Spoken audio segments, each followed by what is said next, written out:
Name is doctor Fatima Tariq and I am here from dental square. आज हम सारे cavity की प्रोसेस के बारे में बात करेंगे कि वो क्या स्टेप्स हो रहे होते हैं, बैक्टीरिया क्या कर रहा होता है दांत को, जिसकी वजह से एनामल ब्रेकडाउन हो जाता है और जिसकी वजह से सारा जो दांत है वो ख़राब हो जाता है।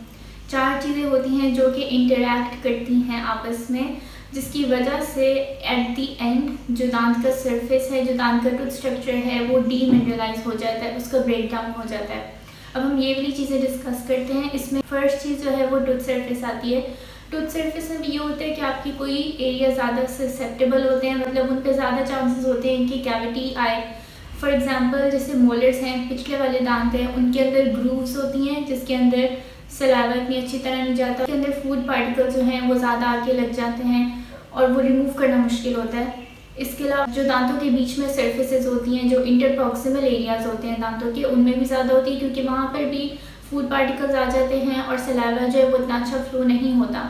और टूथ ब्रशिंग के अंदर भी ये जो एरियाज हैं वो ज़्यादा कॉम्प्रोमाइज रहते हैं। अब हमने टूथ सरफेस के बारे में बात करी। इसके अलावा बैक्टीरिया होते हैं जो कि मुँह के अंदर नॉर्मली फाउंड होते हैं, लेकिन ओवर पीरियड ऑफ टाइम अगर टूथ ब्रशिंग सही नहीं हो रही तो मुंह के अंदर जो एनवायरनमेंट है वो चेंज हो जाता है। चेंज हो के ये होता है कि बाकी जो बैक्टीरिया होते हैं जो एसिड प्रोड्यूस करते हैं वो आके लग जाते हैं नॉर्मल बैक्टीरिया के साथ, तो उस तरह से एक चेन फॉर्म हो जाती है बैक्टीरिया की। ओवरऑल एनवायरनमेंट के लिए वो बुरे होते हैं जनरली। इसके अलावा कार्बोहाइड्रेट्स होते हैं, एक और चीज़ मोस्टली शुगर होती है, जैसे टेबल शुगर इस्तेमाल करते हैं वो होती है ये ज़्यादा।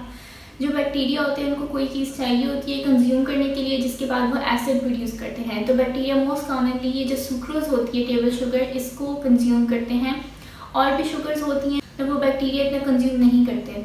फॉर एग्जांपल जैसे फ्रूट के अंदर फ्रक्टोज होती है, वो इतनी केरियोजेनिक मतलब कैविटी प्रोड्यूसिंग शुगर नहीं है। ये 3 चीज़ हमने डिस्कस कर ली हैं। इसके अलावा एक और फैक्टर होता है जो कि बहुत इंपॉर्टेंट है और वो है टाइम। आपके ओरल एनवायरनमेंट के अंदर एक बैलेंस होता है। सलाइवा जो है वो रीमिनरलाइजेशन करवा रहा होता है। अगर दांत बीच में थोड़ा सा डीमिनरलाइज हो गया, मतलब थोड़ा सा अगर उसका बैक्टीरिया ने ब्रेक डाउन करवा भी लिया है, तो सलाइवा और अंदर जो मिनरल्स हैं आपके सलाइवा के अंदर वो उसको रीमिनरलाइज करवा देते हैं। अगर उसके बीच में टाइम का फैक्टर इतना नहीं आ रहा है, मतलब इस तरह होता है कि आपकी जैसे आपने फूड कंज्यूम किए तो उसके 40 मिनट्स एटलीस्ट लगते हैं आपके मुंह को नॉर्मल एनवायरनमेंट पे आने के लिए वापस। अगर उसके बीच में आप फिर से कोई शुगरी फूड कंज्यूम कर लेते हैं तो इसका मतलब है कि आपकी जो एनवायरनमेंट है उसको वापस टाइम नहीं मिल रहा सेटल होने में, तो वो ऑलरेडी और एसिडिक हो जाएगी। तो जो सलाइवा है उसके अंदर ऐसे मिनरल प्रॉपर्टीज़ होती हैं जो कि मिनरलाइजेशन करवाती हैं, बफरिंग करवाती हैं, मतलब जो सलाइवा का फ्लो है उसकी वजह से जो फूड पार्टिकल्स हैं वो निकल जाते हैं, बैक्टीरिया भी थोड़ा सा निकल जाता है सलाइवा की फ्लो की वजह से ही। लेकिन अगर ऐसे कोई पेशेंट्स होते हैं जिनके अंदर सलाइवरी फ्लो कम होता है, डायबिटीज़ के अंदर इस तरह कम हो जाता है, तो उनके अंदर भी कैविटीज़ प्रोड्यूस करने के चांसेस ज़्यादा होते हैं। अब हमने ये 4 चीज़ें डिस्कस कर ली हैं कि कैविटीज़ किस वजह से प्रोड्यूस होती हैं। फर्स्ट ऑफ ऑल जो इनामल वाली लेयर होती है इसके अंदर ब्रेक डाउन होना स्टार्ट होता है। इनामल के अंदर अगर ब्रेक डाउन हो रहा है तो ये आपको फील नहीं होगा क्योंकि इनामल के अंदर एज सच कोई इस तरह की नर्व्स, कोई भी आपकी सेंसिटिविटी वाली चीज़ नहीं होती।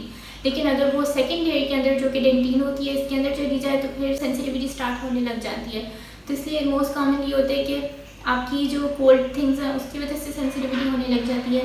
लेकिन अगर ये थर्ड लेयर जो कि पल्प है वहाँ तक चली जाए तो फिर इसका एंड ट्रीटमेंट यही होता है कि रूट कैनाल होनी होती है।